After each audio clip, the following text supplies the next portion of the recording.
మహాకృపచేత ఈ యొక్క ఉపవాస ఉద్యోగ కూడికలకు ముందు ఇంచుమించుగా మనం జూలై మాసం 28వ తారీఖున ఈ ప్రత్యేక ప్రార్థనా కూడికలు ఆరంభించాం.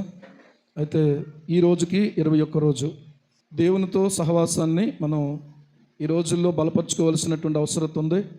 ఇది లేకుండా ఎంతోమంది ఉద్యోగాల్లోనో, పనిపాట్లలోనో, ఫంక్షన్స్లోనో, ప్రయాణాల్లోనో ఎక్కువగా బిజీ అయిపోయి దేవునికి తగిన సమయాన్ని ఇవ్వలేనటువంటి స్థితి కనబడుతుంది. కనుక మొదట దీన్ని మనం సరిచేసుకోవాలి అనేటువంటి ఉద్దేశంతో ప్రియులారా ఈ యొక్క కార్యక్రమాన్ని ఆరంభించడం జరిగింది. ఇది పూర్తిగా నాకు దేవుడిచ్చిన ప్రేరేపణ మాత్రమే. నేను దేవుని యొక్క సన్నిధిలో ప్రార్థన చేసినప్పుడు ప్రభువు నాకు ఇచ్చిన తలంపు ఏంటంటే, ఉపవాస కూడికలు జరగాలి కనుక ఇక చివరిలో లక్షవారం రాత్రి నుంచి ఈరోజు మధ్యాహ్నం వరకు కూడా, ఈ ఆరాధన ముగింపు వరకు కూడా ఎవరెవరిని పిలవాలి అనేది పూర్తిగా ప్రార్థన చేసి, ఎవరిని పిలవాలనేది వారితో మాట్లాడి, ఎవరినైతే అడిగామో వారు కూడా ముందు టైం తీసుకున్నారు. ఎందుకంటే ఇది దేవుని పని, దేవుని చిత్తమైతే మనం అక్కడికి వెళ్ళడం మంచిది అనేటువంటి తాత్పర్యంలో ఉన్నటువంటి వారే ఈ యొక్క ఫ్లెక్సీలో వేసినటువంటి సేవకులందరూ కూడా ఎవరో కూడా ఏదో యథాలాపంగా సేవకు వచ్చిన వాళ్ళు కాదు. వాళ్ళు దేవుడు ప్రత్యేకమైనటువంటి దర్శనంతో పిలిస్తే, ప్రియులారా ప్రత్యేకమైన భారంతో పిలిస్తే ఎక్కడ పడితే అక్కడికి వెళ్ళిపోవాలని కాదు, కానీ ప్రార్థన చేసి ప్రభు వెళ్ళమంటే మన దగ్గరికి వచ్చారు. దేవునికి మహిమ కలుగును గాక. ఈరోజు ఈ యొక్క చివరి రోజు మరి బెంగళూరు నుంచి అన్న ప్రకాష్ క్రిస్టఫర్ అన్న గారు దేవుని కృపతో మరి వారు ఫీబా ఇండియాలో మంచి పరిచర్య చేస్తూ ఉన్నారు. తర్వాత వారికి సంఘం ఉంది, పరిచర్య ఉంది. తర్వాత నెలకు ఒక వారం పూర్తిగా 3 ఆదివారాలు ఆయన బెంగళూరులో ఉంటారు. మిగిలిన టైంలో ఆయన ఇంటీరియర్ ప్లేసెస్కి వెళ్ళి, ప్రభు ఆయనకి ఇచ్చినటువంటి భారం ఏంటంటే గిరిజనుల మధ్యలో, అసలు ఏమాత్రం కూడా నాగరికత తెలియనటువంటి వారి మధ్యలోకి వెళ్ళి వారి మధ్య ఉండి వాళ్ళకు దేవుని యొక్క వాక్యాన్ని ప్రకటించే భారం కలిగినటువంటి ఒక మంచి సేవకుడుగా ఆయన్ని నేను మీకు పరిచయం చేయడానికి నేను ఇష్టపడుతూ ఉన్నాను. ఈ దినాల్లో రోమాపత్రిక 15వ అధ్యాయంలో, రోమాపత్రిక 15వ అధ్యాయము 20-21 వచనాల్లో పౌలు గారు, అపోస్తలుడైన పౌలు గారు ఈ మాట రాశారు. ఈ మాట రోమపత్రిక రాసినటువంటి సమయంలో ఈ మాట రోమాలో ఉన్న పరిశుద్ధులకు రాయటం జరిగింది. ఈ మాట చదువుకుందాం. నేనైతే మరి ఒకని పునాది మీద కట్టకుండా నిమిత్తము ఆయనను గూర్చిన సమాచారం ఎవరికి తెలియచేయబడలేదో వారు చూతురనియో, వినని వారు గ్రహింతురనియో వ్రాయబడిన ప్రకారము క్రీస్తు నామం ఎరుగని చోట్లను సువార్తను ప్రకటింపవలెనని మిక్కిలి ఆశ గలవాడినై ఉండి అలాగున ప్రకటించి తిని అన్నాడు. పౌలు గారి యొక్క ఆశ ఏంటంటే ఎరిగిన చోట్ల మళ్ళీ ప్రకటించడం కాదు, కానీ క్రీస్తు నామము ఎరుగనటువంటి చోట్ల సువార్తను ప్రకటించవలెనని మిక్కిలి ఆశ గలవాడినై ఉండి నేను అలాగున ప్రకటించానన్నాడు. దాదాపు నాకు తెలిసి క్రిస్టఫర్ గారు నాకు ఫోన్ చేసి దాదాపుగా 3 సంవత్సరాలు సుమారు అవుతుంది అనుకుంటున్నాను. ఒకసారి కరోనాలో ఆయన గూగుల్ మీట్లో మాట్లాడారు. ఇటీవల కాలంలో కూడా గూగుల్ మీట్లో మాట్లాడినప్పుడు దాదాపుగా నేను 2 సంవత్సరాలుగా ఆయనతో మాట్లాడుతూ ఇక్కడికి రావాలి అని కోరుతూ ఉన్నాను. కానీ ప్రభు చెప్తే, ప్రభు నడిపిస్తే వస్తానన్నా, లేదంటే ప్రభు చెప్పే వరకు కూడా మనం వేచి ఉందామన్నారు ఆయన. ఎందుకు కారణం ఏంటంటే ప్రభువు నడిపింపు ప్రకారంగా అనేక ప్రాంతాలకు వారు వెళ్తూ ఉన్నారు అన్న వాక్యం చెప్తారు. వాక్యంలో నుంచి మనం ప్రభు బలారాధనకు ముందుకు వెళ్దాం. రావడం చాలా సంతోషం. దేవుని పరిశుద్ధ నామమునకు స్తోత్రములు కలుగును గాక. మీ అందరికీ ప్రేమపూర్వకంగా వందనాలు తెలియజేస్తూ ఉన్నాను. అన్నయ్య తెలియపరిచినట్టు నా పేరు ప్రకాష్ క్రిస్టఫర్. ఫీబా ఇండియా సంస్థలో నేను 1993 ఫిబ్రవరి నుండి నేను పనిచేస్తూ ఉన్నాను. మేము ప్రకాశం జిల్లా గిద్దలూరు ప్రాంత వాస్తవ్యులం. అయితే మా తండ్రి గారు బెంగళూరులో పనిచేయడం బట్టి మేము 1973వ సంవత్సరం ఆంధ్ర ప్రాంతం వదిలి బెంగళూరులో సెటిల్ అయ్యి, నా విద్యాభ్యాసం అంతా కూడాను బెంగళూరులో జరిగింది. 5th వరకు తెలుగు చదువుకున్నాను. ఆ తర్వాత నా హైయర్ స్టడీస్ కానీ, నా థియాలజీ కానీ, మాస్టర్ థియాలజీ కానీ అన్నీ కూడా నేను బెంగళూరులో ముగించాను. నా విద్యాభ్యాసం అయిపోయిన తర్వాత నాకు టీవీఎస్ కంపెనీలో మంచి ఉన్నతమైనటువంటి ఉద్యోగం వచ్చింది. 85 నుండి 93 జనవరి వరకు అందులో నేను పనిచేశాను. 85 నుండి 93 జనవరి వరకు 7 years 1 month అక్కడ పనిచేశాను. అయితే ఒకసారి ఒక మ్యాగజిన్లో తెలుగు డిపార్ట్మెంట్లో ఒక పర్సన్ అవసరమై ఉంది అని అడ్వర్టైజ్మెంట్ చూసి నేను ఇంటర్వ్యూకి వెళ్ళాను. ఇంటర్వ్యూలో సెలెక్ట్ అయ్యాను. ఒక రోజుకి 20 రూపాయలు ఇస్తాం కూలీ జీతం. Monday to Friday, Saturday Sunday జీతం ఇవ్వం. Per day 20 rupees, per week 100 rupees, per month 400 rupees. ఇవాళ ఇంజనీరింగ్ స్టూడెంట్. అప్పటికి 14,000 రూపీస్ శాలరీ నాకు జనవరి మాసం. ప్రభు పిలిచిన తర్వాత ఆ ఉద్యోగానికి రాజీనామా చేసి నేను 19th ఫిబ్రవరి 1993 ఈ సంస్థలో ఒక చిన్న ఉద్యోగిగా దేవుడు అవకాశం ఇచ్చాడు. అంత గొప్ప ఉద్యోగాన్ని వదిలిపెట్టాను. అంతకంటే 100 రెట్ల గొప్ప ఉద్యోగాన్ని ప్రభు సేవ చేసే భాగ్యాన్ని ఇచ్చాడు. సో అప్పటి నుండి ఆ తదుపరి మాస్టర్ ఆఫ్ థియాలజీ కాలిఫోర్నియా యూనివర్సిటీలో ముగించి ఆ తదుపరి అంచెలంచెలుగా దేవుడు సేవలో వాడుకుంటూ వస్తూ ఉన్నాడు. ఇప్పటికీ 77 వివిధ జాతుల ప్రజల మధ్యలో మన పరిచర్య ఉంది. ప్రభు నడిపిస్తూ ఉన్నాడు. మా మినిస్ట్రీ కొరకు, మా సేవ కొరకు ప్రార్థన చేయాలని నేను ప్రభు పేరిట మనవి చేస్తూ ఉన్నాను. దైవ నడిపింపు కొరకు ప్రార్థన చేసుకుందాం. మా పరిశుద్ధుడైన తండ్రి, ప్రేమ కలిగిన మా ప్రియమైన ప్రభువా, మా ప్రభును, మీ ప్రియకుమారుడును, మా రక్షకుడునైన క్రీస్తు ప్రభుల వారి శ్రేష్టమైన నామములో మీకు స్తుతులు, స్తోత్రములు, వందనములు సమర్పిస్తూ ఉన్నాం. ప్రభువా, గత 4 దినముల నుండి ఉపవాస ప్రార్థనలు జరిగించారు. మా ప్రియ తండ్రి, ఎన్నో ప్రార్థనాంశముల కొరకు మీ సన్నిధిలో సేవకులు, సంఘస్థులు అందరూ కూడా మొరపెట్టారు. ఈరోజు మా ప్రియ తండ్రి మరి ఉపవాస ప్రార్థనకి చివరి దినం కాబట్టి అల్పదాసునైన నన్ను దైవజనులు ప్రేమపూర్వకంగా ఆహ్వానించారు. అందుని బట్టి మీకు స్తోత్రాలు. నాన్న, ఈ బిడ్డలతో కలిసి ఉదయకాలం ఆరాధించుటకు దేవుడిచ్చిన మంచి అవకాశమునకై కృతజ్ఞతలు స్వామి. మీ మహిమ కొరకు నన్ను వాడుకొనండి. తద్వారా మీ నామాన్ని మహిమపరచుకొని మమ్మల్ని దీవించి తృప్తిగా ఇక్కడ నుండి పంపినట్లు సహాయం చేయమని, మీ ఆత్మతో నింపుకొనమని, పరిశుద్ధులైన మీ బిడ్డలతో మీరు మాత్రమే మాట్లాడి మీరు మహిమ పొందమని నజరేయుడైన యేసు నామములో అడుగుచున్నాము తండ్రి, ఆమేన్. ప్రభునందు నా ప్రియమైన దేవుని బిడ్డలారా, తెలుగు అర్థమవుతుందా? నా తెలుగు క్లియర్గా ఉందా? ఓకే కదా? ట్రై చేసి ప్యూర్ తెలుగులోనే మాట్లాడే ప్రయత్నం చేస్తాను. దేవుని మహాకృపను బట్టి మరి ప్రభు నడిపింపును బట్టి దైవజనులు తెలియపరిచినట్టుగా ప్రభు నడిపించిన విధానాన్ని బట్టి నేను మీ మధ్యకు రావటం జరిగింది. మనం ఈరోజు మార్పు చెందిన ఈ యాకోబుని గురించి నేర్చుకుందాం. మార్పు చెందిన ఈ యాకోబుని గురించి మనం నేర్చుకుందాం. మనకు ఆదికాండం 32వ అధ్యాయం 22వ వచనం నుండి చివరి వచనం వరకు మనం చూస్తే యాకోబు యబ్బోకు రేవు దగ్గర దేవుని దూతతో పోరాడి మార్పు చెందిన అనుభవం మనకు కనిపిస్తుంది. ఆ రోజు మార్పు చెందిన ఆ పేరు ఈరోజు ప్రపంచాన్ని శాసించగలిగిన ఒక కంట్రీగా స్థిరపడిందన్నమాట. అంత గొప్ప హోదా యాకోబు గారు సంపాదించుకున్నారు. సో దీని వెనకటి చరిత్ర మనం ఆలోచించుకోగలిగితే, ఇస్సాకు యొక్క 2వ కుమారుడు ఈ యాకోబు, పెద్ద కుమారుడు ఏశావు. కన్ఫ్యూజ్ కావద్దండి, యోసేపు వేరే, ఏశావు వేరే. మనోళ్ళు ప్రొనౌన్స్ చేసేటప్పుడు తప్పు ప్రొనౌన్స్ చేయడంతో ఈ ఇల్లిటరేట్ పీపుల్ ఇద్దరు ఒకటే అనుకుంటున్నారు. ఇస్సాకుకి 2 కుమారులు ఉన్నారు. పెద్దవాడు ఏశావు, 2వ వాడు ఈ యాకోబు. ఇస్సాకుకు అవసాన కాలం వచ్చింది. కండ్లు కానరాని స్థితిలోనికి వచ్చినప్పుడు పెద్ద కుమారుడు అయినటువంటి ఏశావుని పిలిచి 27వ అధ్యాయం ఆదికాండంలో, నాన్న, నేను చనిపోబోతూ ఉన్నాను.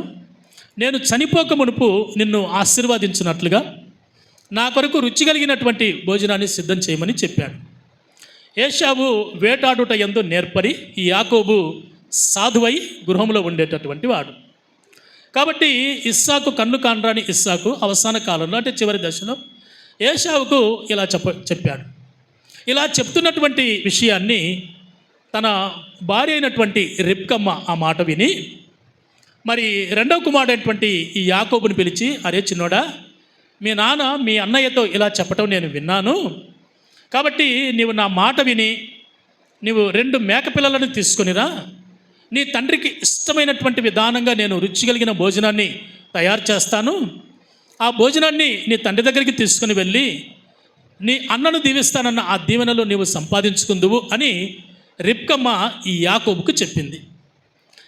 దానికి యాకోబు అంటాడు, అమ్మా, నా అన్నకు చర్మమంతా రోమం ఉంది కదా, ఒకవేళ నా తండ్రి నన్ను తడవి చూస్తే, నేను యాకోబునని తెలిస్తే, నా తండ్రి దృష్టికి నేను వంచకుడనుగా మారితే నేను శాపానికి గురవుతాను కదా అంటాడు.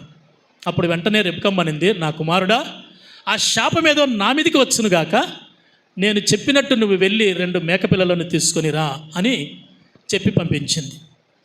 అలా యాకోబు వెళ్ళి 2 మేకపిల్లలను తీసుకొని తల్లికి అప్పగిస్తాడు. తల్లికి అప్పగించిన తర్వాత తల్లి రిబ్కా చక్కగా వంట చేసి మరి ఒక ప్లేట్లో సిద్ధం చేసి కండ్లు కానరాని భర్త అయినటువంటి ఇస్సాకు దగ్గరికి ఏశావు వలె అతన్ని మార్చి ఈ యాకోబును ఇస్సాకు దగ్గరికి పంపించింది. వాస్తవానికి ఇస్సాకు చేసింది కూడాను పొరపాటే. ఎందుకంటే పెద్ద కుమారుడికి according to juice customs constitution ప్రకారం పెద్ద కుమారుడికి ఆస్తిలో 2 భాగాలు ఇవ్వాలి, రెండవ వాడికి 1 భాగమే ఇవ్వాలి.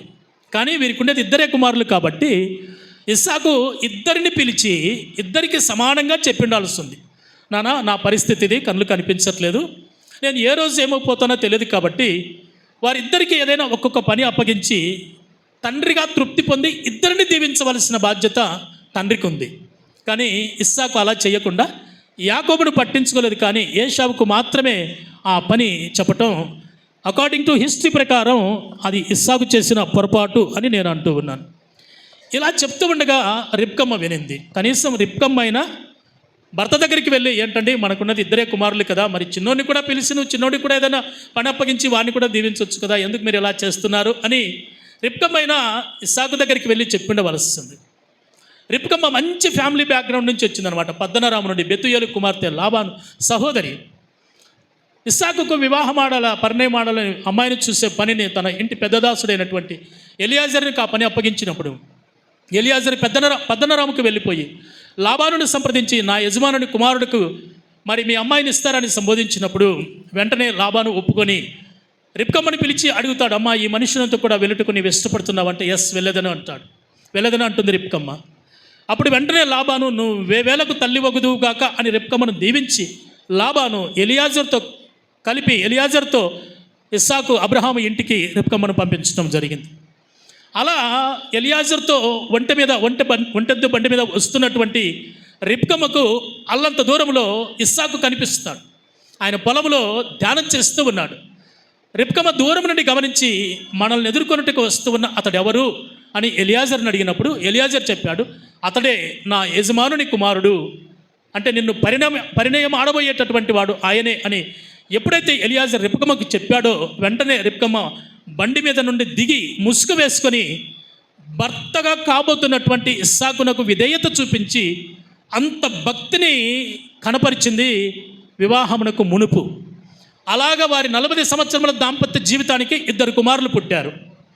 అంత భక్తి కలిగినటువంటి కుటుంబంలో పుట్టి పెరిగినటువంటి రిబ్కమ్మ భర్త అయిన ఇస్సాకు దగ్గరికి వచ్చి చక్కగా అడిగి ఉండి మరి ఆ సమస్యను ప్రారంభంలోనే పరిష్కారం చేసి ఉంటే ఎంటైర్ హిస్టరీ మనకు డిఫరెంట్గా కనిపించేటటువంటిది అనమాట.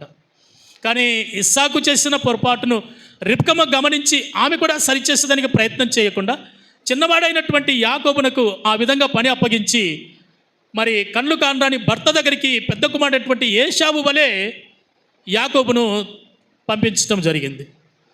అలా అన్న వేషం ధరించుకొని మరి ఆ తయారు చేసినటువంటి వంటకాన్ని ఇస్సాకు దగ్గరికి తీసుకొని వెళ్ళేటప్పుడు ఇస్సాకు తడవి చూసి స్వరము ఏశావుదే కానీ శరీరం మాత్రము స్వరము ఏశావుదే అని అడిగితే అప్పుడు యాకోబు అంటాడు, ఇస్సాకు అడుగుతాడు, ఇంతకు నువ్వు ఎవరు అంటే, నానా నేనే నీ కుమారుడు అనేటువంటి ఏశావును అంటాడు అనమాట. అబద్ధం చెప్పాడు 27వ అధ్యాయం 20వ వచనంలో ఆదికాండములో అక్కడ ఏమంటాడంటే, ఇంత త్వరగా నీకు అరణ్యంలో ఈ జంతువు ఎలా దొరికింది అంటాడు. అంటే ఇస్సాకు యొక్క ప్రశ్న ఏంటంటే, అరే ఏశావు, నీవు ప్రతిరోజు అరణ్యానికి వెళ్ళి కొన్నిసార్లు ఏ జంతువు దొరకకుండా వచ్చేటటువంటి వాడివి, ఈరోజు నేను అలా చెప్పానో లేదో వెంటనే ఈ జంతువు దొరికింది, ఇంత పెద్ద అరణ్యంలో ఈ జంతువు ఎలా దొరికింది నీకు అని ఏశావు వలె వెళ్ళినటువంటి యాకోబును కళ్ళు కానరాని ఇస్సాకు యాకోబును ప్రశ్నిస్తాడు. అప్పుడు ఏమంటాడంటే యాకోబు, నీ దేవుడైన యెహోవా దానిని నా ఎదుటికి పంపించాను నాన్న, బాణం తీసుకొని కొట్టాను, అది కింద పడింది, వెంటనే దాన్ని కాల్చి చర్మమంతా తీసి నీకు ఇష్టమైనటువంటిగా దాన్ని తయారు చేశాను, నువ్వు చెప్పినట్టుగా భుజించి నన్ను దీవించు అని యాకోబు కళ్ళు కానరాని తండ్రిని మోసం చేసి కదండి రావలసినటువంటి దీవెనలు అన్నీ సంపాదించుకుంటాడు.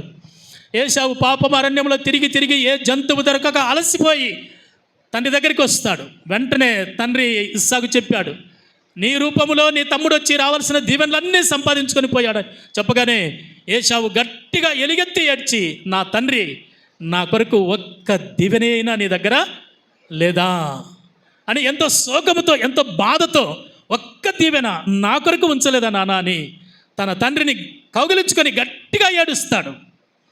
వెంటనే ఇస్సాకు చెప్పాడు, లేదు నాన్న, వంచకుడిగా వచ్చి నీకు రావాల్సిన దీవెనలు అన్నీ సంపాదించుకున్నాడు నీ తమ్ముడైనటువంటి యాకోబు అని ఇస్సాకు ఏశావునకు ఆ మాట చెప్పడం జరిగింది.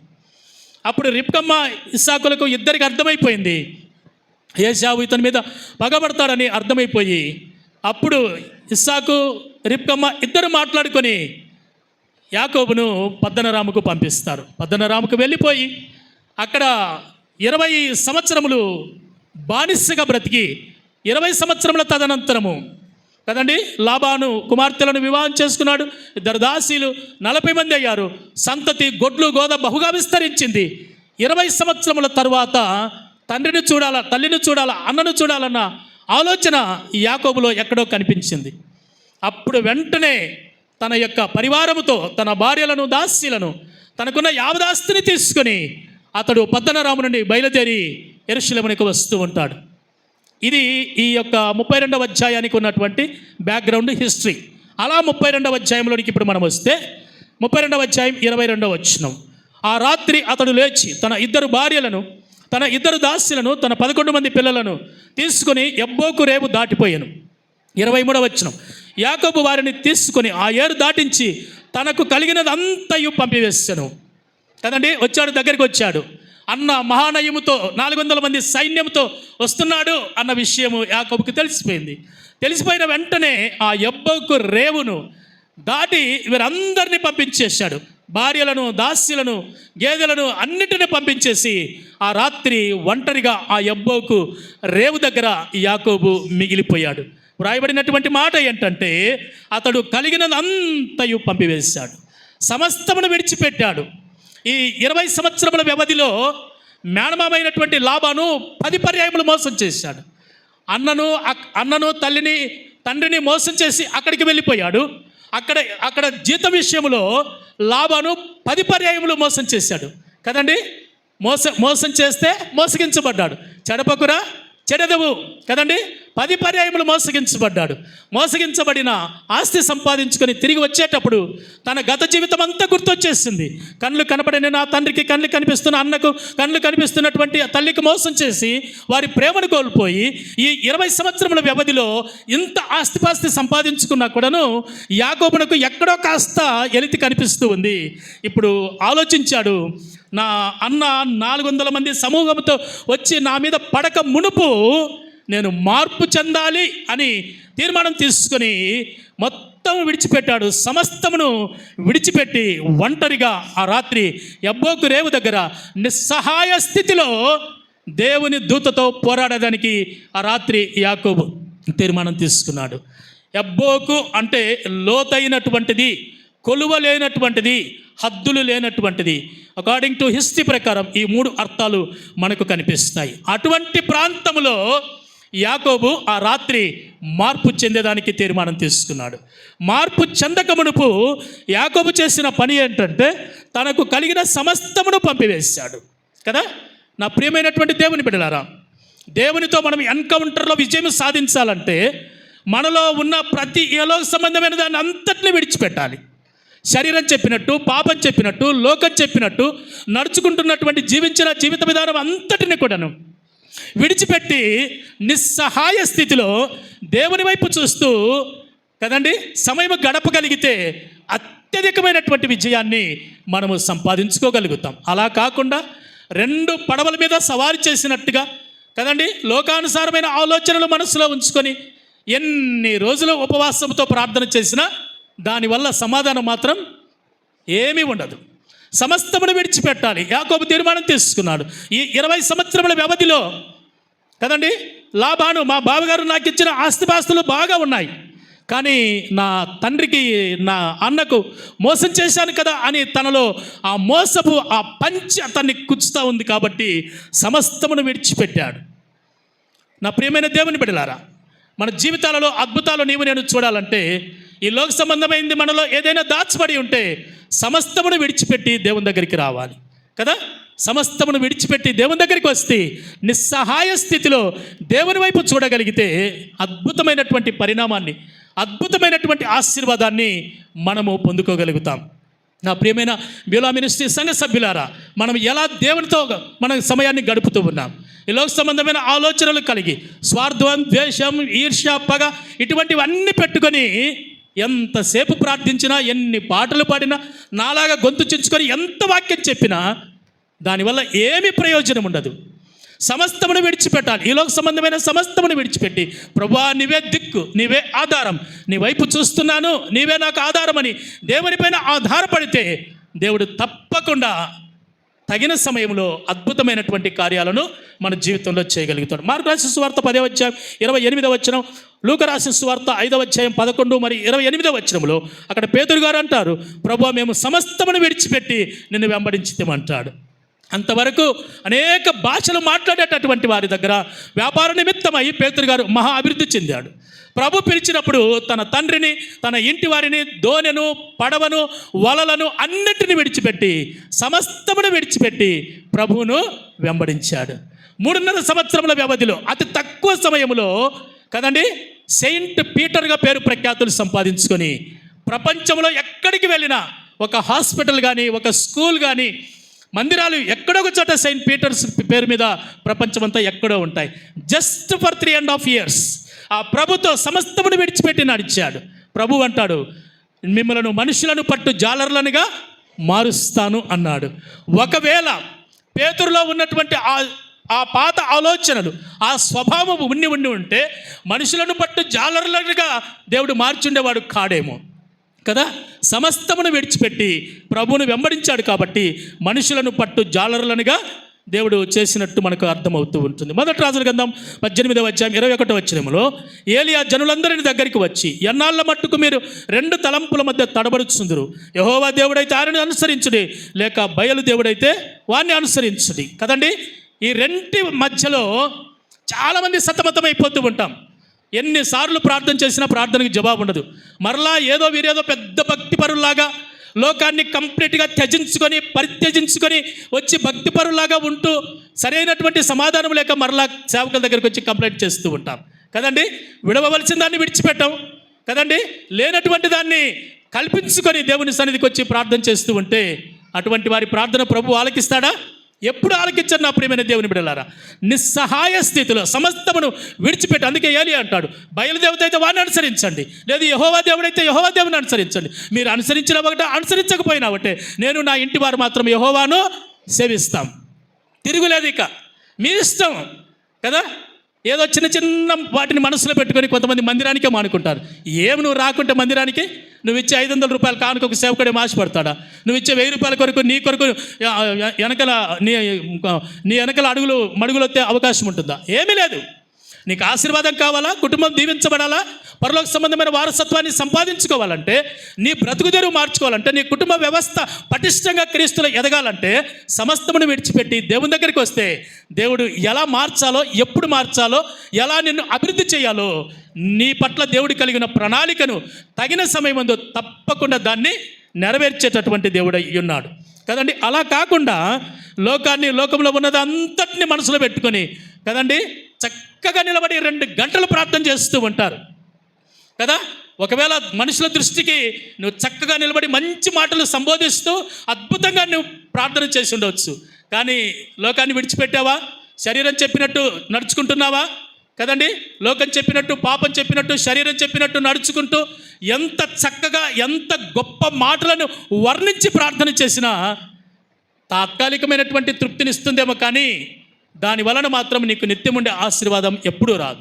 భక్తుల జీవితాలలో మనం గమనిస్తే వారు సమస్తమును విడిచిపెట్టి ప్రభువును వెంబడించారు కదండి.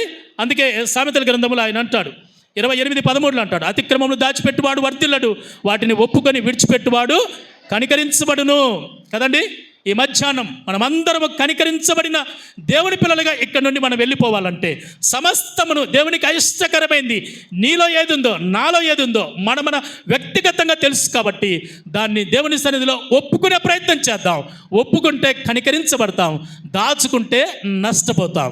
యోబు గారు ఒక మాట అంటారు, 31వ యోబు గ్రంథం 31వ అధ్యాయం 34వ వచనములు అంటాడు. అక్కడేమంటాడంటే, అతిక్రమములు దాచుకున్నట్లయితే పరమందున్న నా దేవుని దృష్టికి నేను వేషధారినవుదును అంటాడు కదా. అతిక్రమములు దాచుకుంటే పరమందున్న నా దేవుని దృష్టికి నేను వేషధారినవుదును. దేవుడు వేషనే క్షమిస్తాడట, కానీ వేషధారణ జీవితాన్ని మాత్రం క్షమించడంట. యాకోబు గారికి తన గత చరిత్ర అంతా ఒక సినిమా చూపించినట్టుగా కనిపిస్తూ ఉంది. ఇక్కడ నుండి ఈ పాయింట్లో, ఈ యబ్బోకు రేవు దగ్గర ఈ రాత్రి నేను మారకుండా వెళ్ళిపోతే 400 మంది సమూహంతో వస్తున్నటువంటి అన్న చేతిలో నేను హతమైపోవటం తప్పదు అని ఆలోచించాడు. కాబట్టి ఆ రాత్రి యబ్బోకు రేవు దగ్గర దేవుని దూతతో పోరాటం జరిగింది. ప్రియ దేవుని బిడ్డలారా, ఆ రోజు యాకోబునకు అన్నైనటువంటి ఏశావు శత్రువులాగా కనపడి ఉండవచ్చు. కానీ ఈ లోకంలో కదండి, గర్జించు సింహం వలె ఎవరిని మృంగుదనని వెదుగుచూ తిరుగుతున్నటువంటి మన శత్రువైన సాతాను మనల్ని మృంగి తన వశం చేసుకున్నట్టు కొరకు మన శత్రువుగా ఈ భూమిపైన తిరుగుతూ ఉన్నారు. వాడిని జయించాలంటే కదండి, రాత్రి యాకోబు ఏ విధంగా దేవుని దూతతో పోరాడాడో అటువంటి అనుభవము నీవు నేను కలిగి ఉండాలి. అలా కాకుండా 2 పడవల మధ్యలో తడబడుచు కదండి, లోకాన్ని విడిచిపెట్టరు, లోకాశలను విడిచిపెట్టరు, శరీరం చెప్పినట్టు విడిచిపెట్టరు. అవి ఒకవైపు ఉంటాయి. ఇక్కడికి వచ్చి మరలా భక్తి పరులలాగా పాటలు పాడుతూ కళ్ళు మూసుకొని పరవశించి దేవుని దూతలాగా ఏదో ప్రజలకు కనిపించాలని కదండి చాలామంది చలామణి అవుతూ ఉంటారు. నా ప్రియమైన దేవుని బిడ్డలారా, హృదయ అంతరింద్రియాలను పరిశీలిస్తున్న నీతి కలిగినటువంటి దేవుడు ఈ ఉదయకాల మనల్ని అందరినీ పరీక్షిస్తూ ఉన్నాడు. కాబట్టి మనలో ఉన్నటువంటి లోపాలను ఒప్పుకొని విడిచిపెట్టి, సమస్తమును విడిచిపెట్టి దేవుని సన్నిధిలో గడిపే ప్రయత్నం చేద్దాం. అందుకే ప్రకటన గ్రంథం 3వ అధ్యాయం 16వ వచనములు అంటాడు, నీవు చల్లగానైనను వెచ్చగానైనను ఉండక నిలువెచ్చగా ఉన్నావు గనుక నేను నిన్ను నా నోట నుండి ఉమ్మివేయను ఉద్దేశిస్తూ ఉన్నాను. చల్లగానైనా ఉండు, ఫైన్. వెచ్చగానైనా ఉండు, ఫైన్. కానీ నులివెచ్చగా మాత్రము ఉండకు. పౌలు వలె దుర్మార్గుడిగా ఉంటివా, ఫైన్. నాకు తెలిసి ఎలా పట్టుకోవాలా. దమస్కు ప్రభుత్వం క్రైస్తవుని హింసించమని పౌలు గారికి పార్లమెంట్లో రెజల్యూషన్ పాస్ చేసి అనుమతి పత్రాన్ని ఇచ్చింది.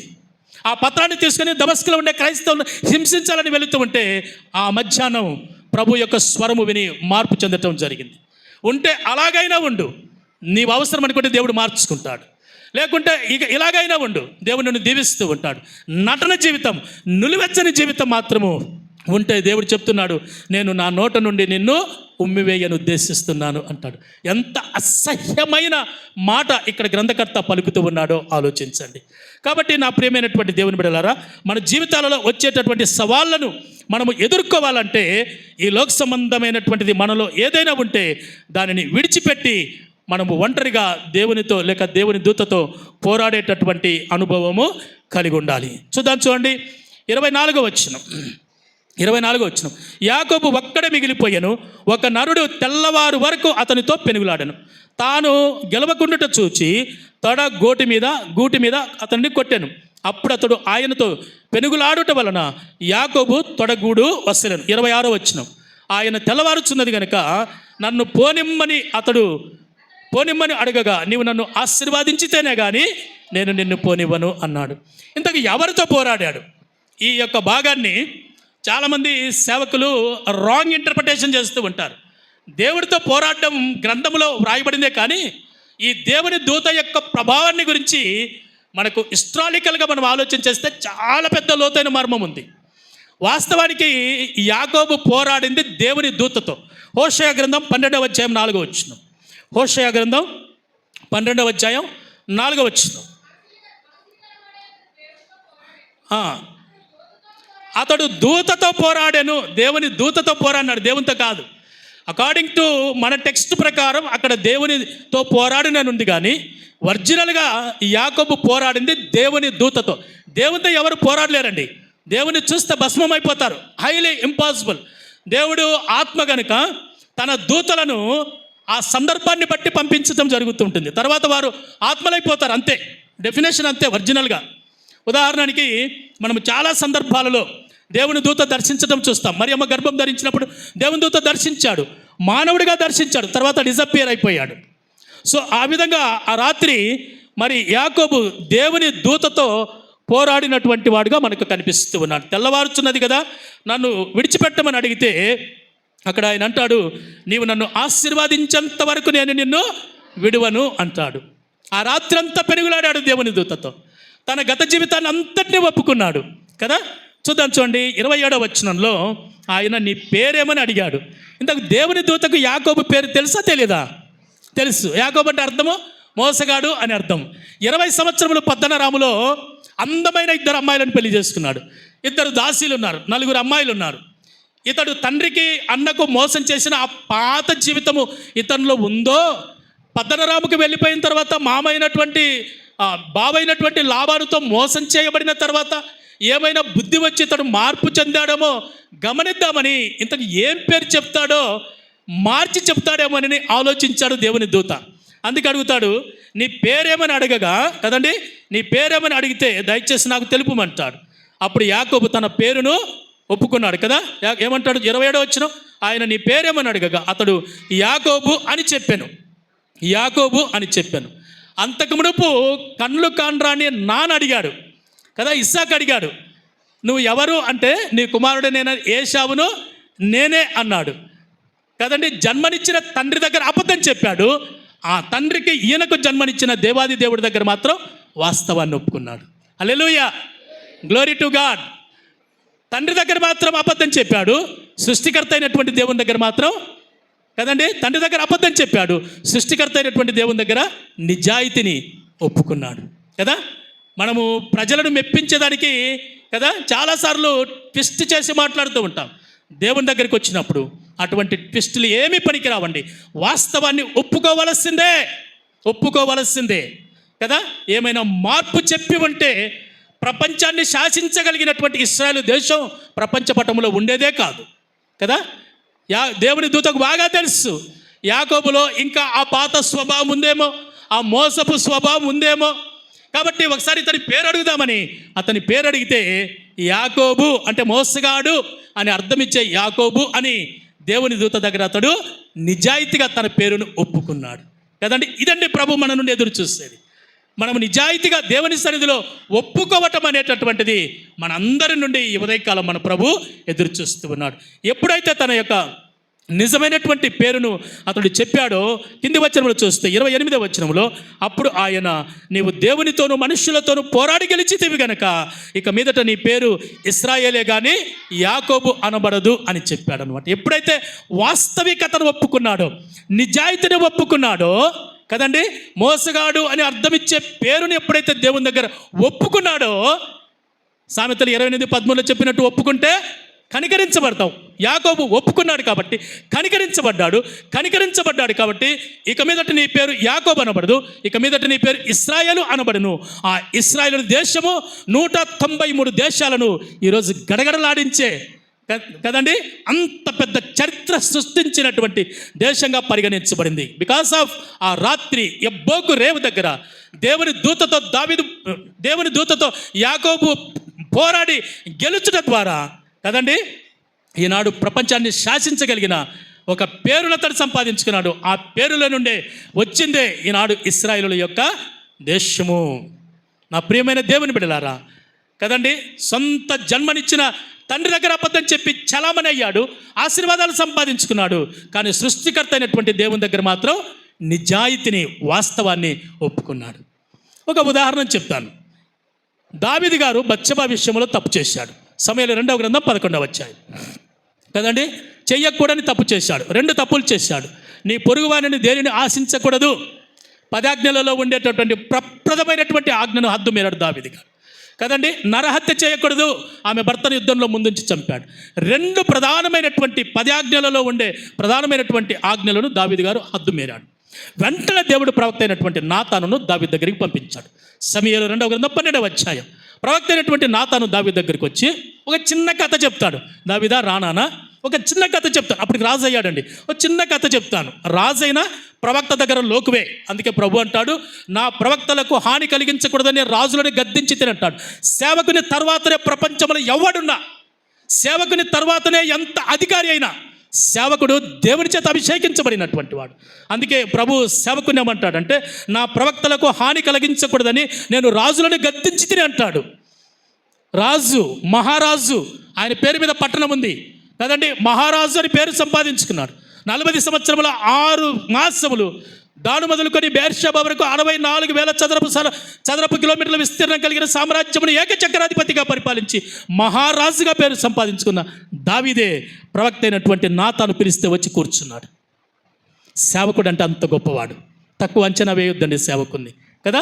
దేవుని చేత అభిషేకించబడినటువంటి వాడు సేవకుడు. ఎన్నింటిలో త్యాగం చేసి వస్తాడండి సేవకుడు. ఈ లోక సంబంధమైన ఎన్నింటిలో సంతోషపడవలసినటువంటి వాటన్నింటిని విడిచిపెట్టి ఆత్మల సంపాదన కొరకు సేవకుడు సమర్పణతో వచ్చేటటువంటి వాడు సేవకుడు. కాబట్టి ప్రవక్త పిలవగానే అంత పెద్ద రాజు కదండి, పేరు ప్రఖ్యాతులు సంపాదించుకున్న మహారాజు వచ్చి ప్రవక్త అయిన నాతాను దగ్గర కూర్చున్నగానే నాతాను ఒక చిన్న మాట చెప్పాడు. ఏం చెప్పాడంటే, నాన్న ఒక చిన్న కథ చెప్తాను. అదేంటంటే, ఒక ఆయనకు 100 గొర్రెలు ఉన్నాయి. ఒక ఆయనకు ఒకే గొర్రె ఉంది. 100 గొర్రెలు ఉన్న ఆయన ఆ 100 గొర్రెలతో సంతృప్తి పడకుండా ఆ ఒక్క గొర్రెను కూడా తన స్వాధీనం చేసుకున్నాడు కదా. ఇది వాస్తవమేనా, ఇలా చేయొచ్చా అని ప్రవక్త నాతాను తెలివిగా రాజైనటువంటి దావీదును ప్రశ్నిస్తాడు. సమయంలో 2వ గ్రంథం 12వ అధ్యాయం మొదటి నుండి చదివితే ఈ మాటలు ఉంటాయి. అప్పుడు వెంటనే ఆ స్టోరీ విన్న దావీదు గారు, అలా చేసి ఉండకూడదు, అది తప్పు అంటాడు. అలాగైతే ఆ తప్పు చేసింది నువ్వే అంటాడు. నేనేం చేశాను? అరే దావీదు, నానా విను, నువ్వు రాజు కావచ్చు, నువ్వేమన్నా అడిగావా సింహాసనం ఇమ్మని, రాజుని చేయమని నువ్వేమన్నా అడిగావా నన్ను? నువ్వెక్కడో గొర్రెలను మేపుకుంటూ ఉన్నావు. నీ అన్నగారు నిన్ను చంపుతారని మీ తల్లి అయినటువంటి నుజావేతు కాపాడటంతో నువ్వు అరణ్యంలో అక్కడున్నో నీ పిలుచుకొచ్చి నేను రాజుని చేశాను, సింహాసనాన్ని ఇచ్చాను, ఏకచక్రాధిపతిగా మహారాజుగా పేరు ప్రఖ్యాతులు సంపాదించుకున్నావు. 6 మంది భార్యలను ఇచ్చాను, 19 మంది కుమారులను ఇచ్చాను, 1 కుమార్తెని ఇచ్చాను, 40 అడుగుల పొడవు 20 అడుగుల వెడల్పు కలిగిన బంగారు డైనింగ్ టేబుల్ నీకు ఇచ్చాను, ప్యాలెస్ ఇచ్చాను, కిరీటం ఇచ్చాను, సింహాసనం ఇచ్చాను. ఇవన్నీ నువ్వు అడగకుండానే నేను ఇచ్చాను. అడిగుంటే ఎంత ఇచ్చిందునో అంటాడు సమూయేలు గ్రంథంలో. నువ్వు అడగకుండానే ఇంత ఇచ్చాను, నువ్వు అడిగింటే ఇంకా ఎంతో ఇచ్చిందని కదా. నన్ను అడగకుండా ఆ ఉరియా భార్య బత్షెబ విషయంలో నువ్వెందుకు తప్పు చేశావు? ఒప్పుకున్నాడా? రహస్యంగా చేశాడు దావీదు అకార్డింగ్ టు హిస్టరీ ప్రకారం. కానీ ప్రవక్త అడుగుతూ ఉంటే మాత్రం వాస్తవాన్ని ఒప్పుకున్నాడు. ఎస్, ఆ తప్పు చేసింది నేనే అంటాడు. ఆ తప్పు చేసింది నేనే అని కీర్తన 51:4 అంటాడు. దేవా, నేనే నీ దృష్టికి తప్పు చేశాను అంటాడు. ఆ భాగాన్ని మీరు ఇంటికి వెళ్ళి చదవండి. నేనే నీ దృష్టికి తప్పు చేశాను అంటాడు. That is a real turning point అండి. Feeling sorry it's not a repentance. The repentance means turn towards to God. తప్పు చేశామని తెలుసుకోవటం మార్పు చెందటం కాదండి. తప్పు చేశామని తెలిసిన తర్వాత ఆ తప్పును విడిచిపెట్టి మరలా తప్పు చేయకుండా ఉండటమే నిజమైనటువంటి పశ్చాత్తాపం లేక మారు మనసు. ఇంకొక ఉదాహరణ చెప్తాను చూడండి. ఇవి నా టెక్స్ట్ లేవు, సందర్భాన్ని బట్టి పరిశుద్ధాత్మదేవుడు మీలో ఎవరి కొరకు మాట్లాడిస్తున్నాడో నాకైతే తెలియదు. యూదా గారు ఉన్నారు, 30 వెండి నాణ్యాలకు ప్రభుని పట్టించాడు. పట్టుకున్నటువంటి వారు తీసుకుని వెళ్ళి ప్రభుని చిత్రం చేస్తూ ఉండగా అప్పుడు యూదా చూశాడు. మత్తయి సువార్త 27వ అధ్యాయం 4-5 వచనాలలో ప్రభుని చిత్రం చేస్తూ ఉండగా యూదా చూసి ఎవరి దగ్గరైతే 30 వెండి నాణ్యాలకు ప్రభును పట్టిస్తానని డీల్ కుదుర్చుకున్నాడో వారి దగ్గరికే వెళ్ళి అంటాడు, నేను రాజుని పట్టించి నేను తప్పు చేశాను కదా. అప్పుడు వారు అంటారు, నీతో మాకు సంబంధం లేదు, 30 వెండి నాణ్యాలకు డీల్ ఫిక్స్ అయింది, 30 వెండి నాణ్యాలు ఇచ్చావు, ప్రభును చూపించావు, మీతో మాకు సంబంధం లేదని చెప్పారు. ఆ తీసుకున్న 30 వెండి నాణ్యాలు పడవేసి చెట్టుకు ఉరివేసుకొని ఇతని బరువు తట్టుకోలేక కొమ్మ విరిగిపోయి కింద పడి పేగులతో సహా బయటకు వచ్చి ఎలా మనుషులు ఉరివేసుకొని చచ్చిపోవాలో ప్రపంచానికి నేర్పించిన 2వ వ్యక్తి ఈ యూదా. ప్రభు ఇంకా కొన్ని గంటలు యూదాకు అందుబాటులో ఉన్నాడు. ఈ వెధవల దగ్గరికి వెళ్ళి నిరపరాధిని పట్టించి తప్పు చేశానని వీరి నడకు అడిగేదానికి బదులుగా క్రీస్తుని చిత్రంసి చేస్తూ ఉండగా చూస్తూ ఉన్న యూదా ప్రభు దగ్గరికి వెళ్ళి క్షమాపణ అడిగి ఉంటే చరిత్ర మార్చబడి ఉండేది. యూదా అంటే స్తుతి అని అర్థం, దానికి భిన్నంగా ఉన్నాడు. ప్రభు దగ్గరికి వెళ్ళి, అయ్యా నువ్వు నిరపరాధివి, నిన్ను పట్టించి తప్పు చేశానని ప్రభుని ఒక్క మాట అడిగి ఉంటే ఎంటైర్ హిస్టరీ మార్చబడి ఉండేది. దావీదు అడిగాడు కదా, ఎస్ నేను తప్పు చేశాను. మొదటి రాజుల గ్రంథం 15వ అధ్యాయం 4వ వచనం, 1 Kings chapter 15 verse 4. మొదటి రాజుల గ్రంథం 15వ అధ్యాయం 4వ వచనం. దావీదు ఉరియా భార్య అయినటువంటి బత్షెబ విషయంలో తప్ప జీవితకాలం అంతటా ఎప్పుడూ తప్పు చేయలేదు. చదవండి ఎవరైనా, ఎందుకు అనుమానంగా చూస్తున్నారు? మొదటి రాజుల గ్రంథం 15వ అధ్యాయం 4వ వచనం. దావీదు ఎవరైనా ఒకటి చదవండి. తన జీవితకాలం అంతటా ఎప్పుడు తప్పు చేయలేదు. అతిక్రమం దాచుకున్నాడా? ఒప్పుకున్నాడా? విడిచిపెట్టాడా? నేనే నీ ఎదుట తప్పు చేశాను దేవా, నా అంతరంద్రియంలో స్థిరమైన మనస్సు నూతనంగా పుట్టించు అని ప్రవక్త దగ్గర పబ్లిక్గా ఒప్పుకున్నాడండి. పబ్లిక్గా ఒప్పుకున్నాడు. ఈనాడు ఎవరైనా సేవకులు ఒక సంఘ సభ్యున్ని నువ్వు తప్పు చేశావు అని అడిగితేగినా తిరుగుబాటు చేస్తారు, అవసరమైతే మందిరానికే మానుకుంటారు. కానీ రాజైన దావీదు, అప్పటికే రాజు, ప్రవక్త దగ్గరికి వచ్చి ప్రవక్త అడగగానే ఎస్ నేను తప్పు చేశాను, కదండి. అతిక్రమలు దాచిపెట్టువాడు వర్ధిల్లడు, ఒప్పుకొని విడిచిపెట్టువాడు కనికరించబడును. మొదటి రాజు గ్రంథం 15:4 చదువుకున్నట్టు తన జీవితకాలం అందంతటా ఎప్పుడు తప్పు చేయలేదు. కాబట్టి కొన్ని సంవత్సరాల తర్వాత లూకా గారి ద్వారా పరిశుద్ధాత్మదేవుడు వ్రాయిస్తూ అపొస్తలుల కార్యం 13:26 దావీదుని గురించి అద్భుతమైనటువంటి మాట రాశాడు. నా ఇష్టానుసారుడు కదా, నా హృదయానుసారుడు అని దావీదుని గురించి దేవుడు చెప్పగలిగాడు. ఎప్పుడు ఈ ప్రక్రియ జరిగింది? తనలో ఉన్న ఆ 2 ఆజ్ఞలను అతిక్రమించి చేసిన తప్పును పబ్లిక్గా ఒప్పుకొనుటను బట్టి ఎప్పుడైతే ఆ ప్రక్రియ అనేటటువంటిది దావీదు జీవితంలో జరిగిందో, దేవునికి ప్రియుడిగా ఇష్టమైన వాడిగా తన సంతతి తరతరములకు సింహాసనాన్ని అధిష్ఠిస్తారు అని దేవుడు ఆదిలోనే దీవించాడు. ఇప్పటికీ కూడాను ఆ సంతతి ప్రపంచాన్ని శాసించగలుగుతూ ఉంటుంది. నా ప్రియమైన దేవుని బిడ్డలారా, ఆ రాత్రి యాకోబు దేవుని దూత దగ్గర నిజాయితీని ఒప్పుకున్నాడు. వెంటనే ఆయన అన్నాడు, ఇక మీదట నీ పేరు యాకోబు కాదు, ఇక మీదట నీ పేరు ఇశ్రాయేలు అని చెప్పబడును అని మార్చబడినట్టు మనం చూస్తూ ఉన్నాం. నా ప్రియమైన దేవుని బిడ్డ, పేరు మార్చుకోవటం ప్రాముఖ్యం కాదు, కానీ మన జీవితాన్ని మార్చుకోవటం చాలా ప్రాముఖ్యమైనటువంటి విషయం. మేము బెంగళూరులో నేను డిగ్రీ చదువుకునే రోజుల్లో మా తండ్రి గారు సెంట్రల్ గవర్నమెంట్ సర్వే ఆఫ్ ఇండియాలో క్లాస్ 4 ఎంప్లాయీగా అటెండర్గా పనిచేసేవాడు. ఆయన ఇల్లిటరేట్, అంత చదువుకోలేదు. సరే, పనిచేసేటప్పుడు మేము మా తల్లిదండ్రులకు మేము 7 మంది మాకు పిల్లలం. మమ్మల్ని చదివించడం నాన్నగారికి కాస్త కష్టమైపోయింది. బెంగళూరులో బాడుగలు కట్టుకొని చదివించడం కష్టమైపోయి నాన్నగారు ఒక చిన్న వ్యాపారాన్ని ప్రారంభం చేశారు. అదేంటంటే గుడంబ తయారు చేసే వ్యాపారం. అర్థమైందా? గుడంబ అంటే ఏంటని? గుడంబ అంటే తెలుసా? ఎవరైనా ఉన్నారా గుడంబ తాగిన వాళ్ళు ఇక్కడ? గుడంబ అంటే సారాయి అండి. గుడంబ తయారు చేసేవారు. అక్కడ బెలండూరు చెరువు అని ఒకటి ఉంటుంది, ఐలాండ్ అనమాట. అక్కడ మేము ఓన్గా తయారు చేస్తాం. మా బ్రదర్స్, నేను కూడా వెళ్తుండేవాడిని అప్పుడప్పుడు. అక్కడ దాన్ని గుడంబ తయారు చేసి ఎంటైర్ కర్ణాటకకు బస్సు, లారీ, ట్యూబ్స్ ఉంటాయి కదా, వాటిలో ఫిల్ చేసి మాకు కాంట్రాక్ట్ అనమాట. ఈ చెక్ పోస్ట్లో ఉండే ఆఫీసర్స్ అందరూ ఆ యొక్క గుడంబాను ఆ బస్సు, లారీ, ట్యూబులలో ఫిల్ చేసి మైసూర్, బెల్గాం, బళ్ళారి అనేక చోట్లకు పంపించేటటువంటి వారు. అలాగా లక్షలు గడించేశాడు మా తండ్రి గారు. మేము ఒక్కరమే కర్ణాటక, ఎంటైర్ కర్ణాటకలో బట్టి సారాయి వ్యాపారం చేసేవాళ్ళు ఎవరంటే కృష్ణ గారు, మా నాన్నగారి పేరు. మేము కూడా ఆ వ్యాపారంలో ఉన్నాం. కానీ ఎప్పుడైతే ఇది తప్పు అని ప్రభు ఒక సేవకుడి ద్వారా తెలియపరిచినప్పుడు నా జీవితాన్ని నేను ప్రభుకు సమర్పించుకున్నాను.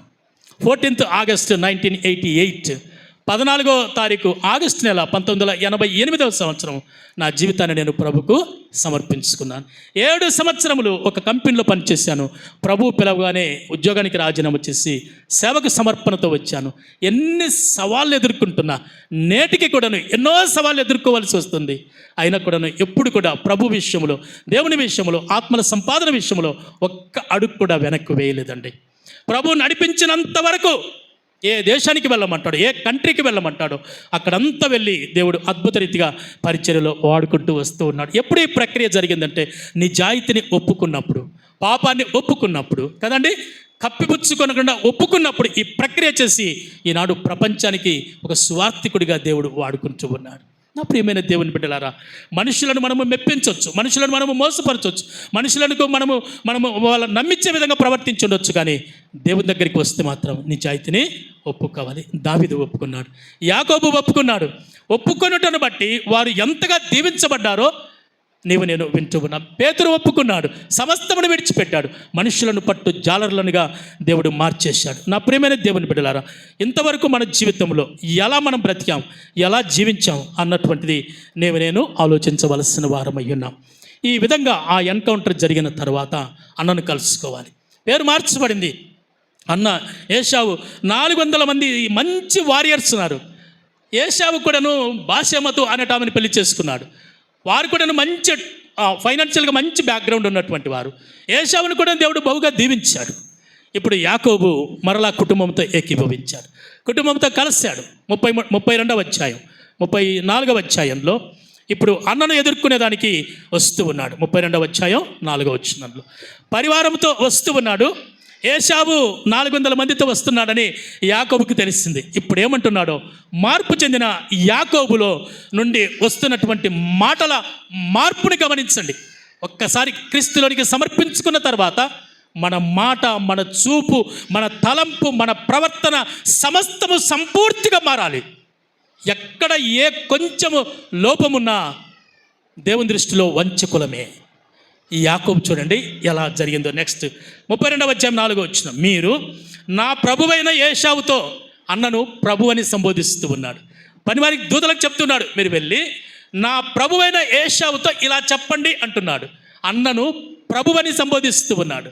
మార్పు చెందిన తర్వాత విశ్వాసిలో నుండి రావాల్సిన మాటల యొక్క భావం ఇలా కనిపించాలి, ఇలా ఉండాలి. సారవంతమైన తృప్తినిచ్చే మాటలుగా ఉండాలండి. అన్నయ్యను అంటూ ఉన్నాడు, నా ప్రభువైన ఏశావుతో చెప్పండి, ఇంతవరకు నేను బావైన లాబాను వద్ద నివసించి ఉంటిని అని చెప్పండి. ఆయన కోపము చల్లార్చే విధంగా యాకోబు అన్నను ఎలా హైలైట్ చేస్తూ ఉన్నాడో, తాను మార్పు చెందిన దానికి గుర్తుగా ఎలా సంబోధిస్తూ ఉన్నాడో 5వ వచనములు అంటాడు, నాకు పశువులు, గాడిదలు, మందలు, దాసదాసి జనములు కలరు, నీ కటాక్షము నా యందు కలుగునట్లు. ఎవరి కటాక్షం కావాలంటే ఇప్పుడు యాకోబుకు? అన్నయ్యన ఏశావు యొక్క కటాక్షము కావాలి.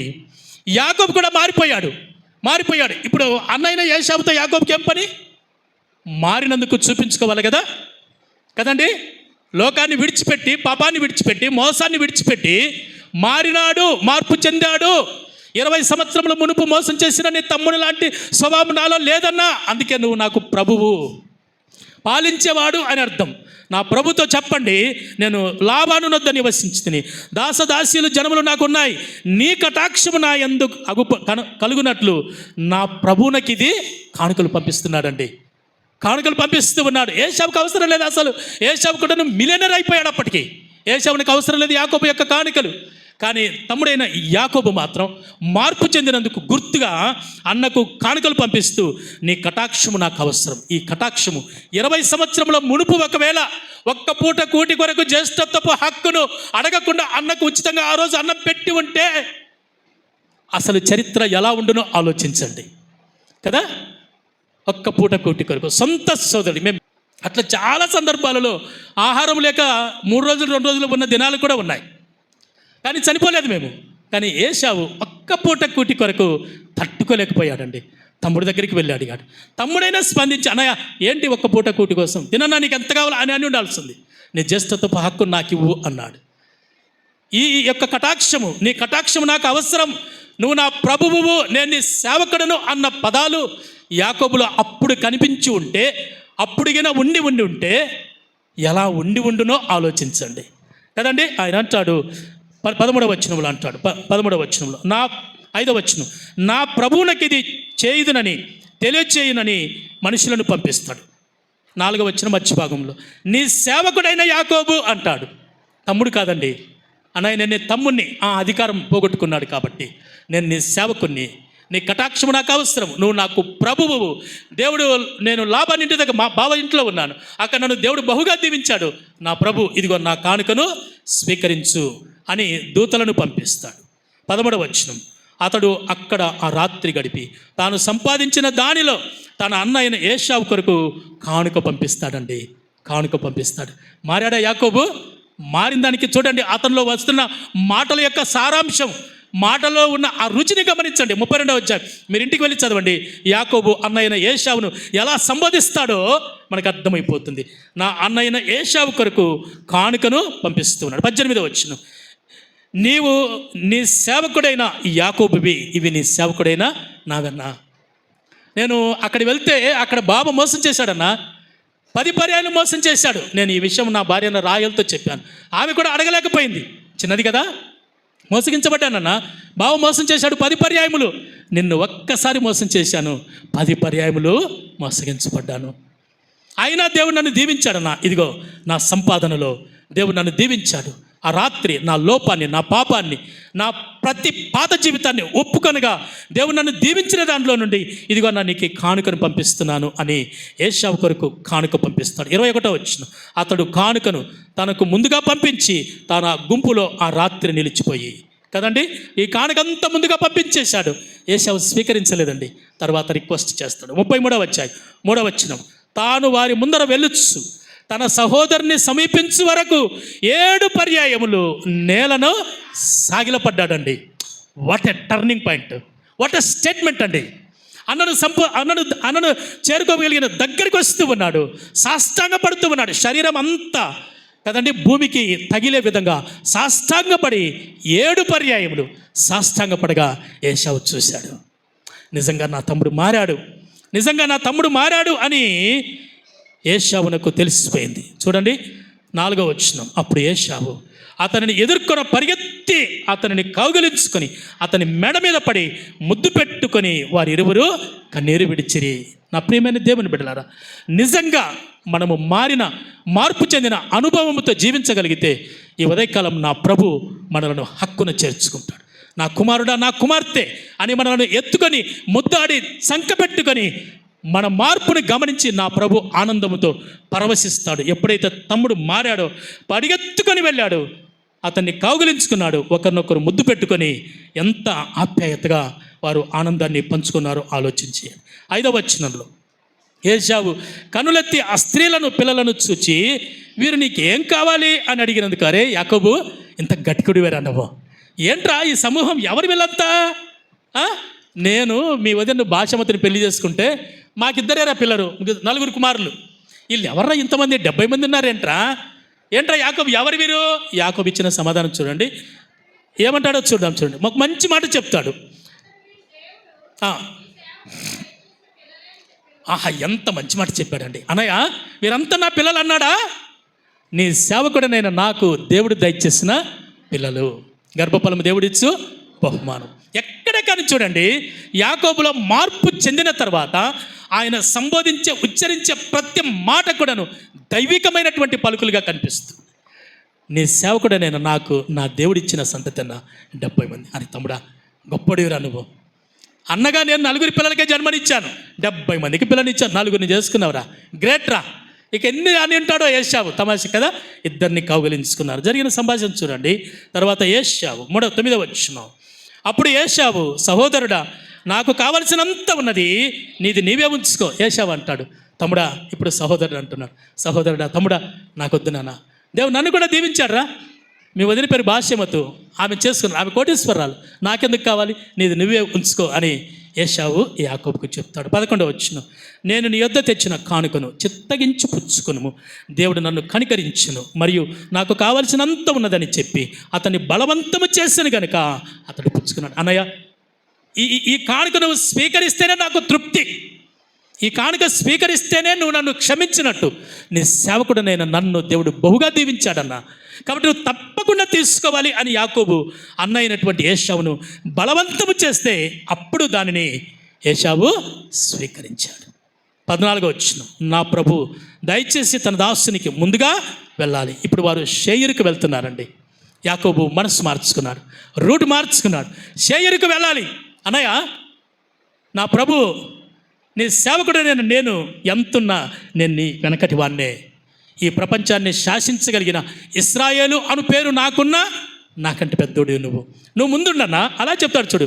వారు షేయరుకు వచ్చే వరకు ఏశావు ముందున్నాడు, యాకోబు అతని వెనక్కున్నాడు కదా. నా ప్రియమైన దేవుని బిడ్డలారా, సేవకులం ఒకరినొకరు గౌరవించుకుందాం, విశ్వాసులు ఒకరినొకరు ప్రేమించుకుందాం. ఒక విశ్వాసి దగ్గర ఒక విశ్వాసి ప్రగల్భాలు చెప్పుకోవాల్సిన అవసరం లేదండి. తగ్గించుకున్న ఆలోచన, మనస్తత్వం కలిగి ఉందాం. నా ప్రభుకు ఇష్టమైన గుణాలు ఇవేనండి. ఇటువంటివే ప్రభు మన నుండి ఎదురు చూస్తూ ఉన్నాడు. యాకోబు ఎలా మార్చబడ్డాడో ఆలోచన చేయండి. నా ప్రభు దయచేసి నీ దాసునికి ముందుగా వెళ్ళవలనని నేను ప్రభువునద్దకు సేయురుకు వచ్చే వరకు నాకు ముందుగా నున్న మందలు నడవగలిగిన కొలది, ఈ పిల్లలు నడవగలిగిన కొలది వాటిని మెల్లగా నడిపించుకొని వస్తాను. అన్నా నువ్వు ముందెళ్ళన్నా, నువ్వేనా నాకు నా తండ్రి తర్వాత నువ్వే నాకు ఆధారం. ఇక నుండి మనం కలిసి ఉందామన్నా, మన ఇద్దరం సేయరికి వెళ్దాం, నువ్వు ముందు వెళ్తా ఉండన్నా, నేను ఈ యొక్క మందను మేపుకుంటూ నిదానంగా నీ వెనక వస్తాను, నీ అడుగుజాడల్లో ఉంటాను, నీతో ఉంటానన్నా అని ఆ అన్న తమ్ముళ్ళు అలా కలుసుకొని ఎలా వారు మరి ఆప్యాయతగా ముందుకు సాగగలిగారో, ఎప్పుడు ఈ ప్రక్రియ జరిగిందో ఆలోచించేయండి. ఒక్కటే సూత్రం, తనకున్నదంతటినీ వదిలిపెట్టాడు. ఇంకా ఏమన్నా దాచుకున్నామేమో ఈ లోక సంబంధమైంది, ఆలోచించేద్దాం. ప్రభు దగ్గర ఒకసారి ఒప్పుకునే ప్రయత్నం చేద్దాం. ఫిలిప్పీలకు రాష్ట్ర పత్రికలో పౌలు గారు అంటారు కదండి, వెనకున్న వాటన్నింటినీ విడిచిపెట్టి పెంటతో సమానంగా చూసి ఉన్నతమైన పిలుపునకు కలుగు బహుమానం పొందాలని గురి వద్దకే పరిగెత్తుచున్నాను అంటాడు. కోటీశ్వరుడు అండి పౌలు గారు. కొరింథీ పట్టణంలో ఇటాలీలో టెంట్లు తయారు చేసే ఫ్యాక్టరీస్ ఉన్నాయి.